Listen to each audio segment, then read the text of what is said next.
How to use Visa card on PUBG.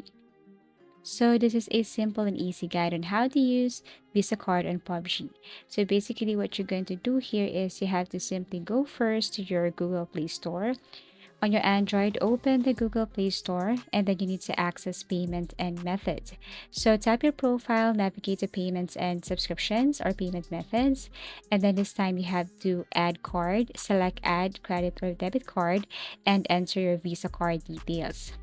Once you're done adding the details, then you can now exit your Google Play Store. And then to purchase here in PUBG, what you're going to do is you have to launch your PUBG mobile, open the game on your device. Next thing to do is you have to access UC purchase, tap on the UC icon to view purchase options.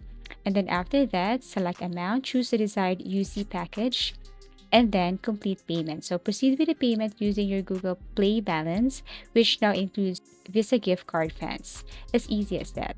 Thank you so much for watching and see you again in our next video tutorials.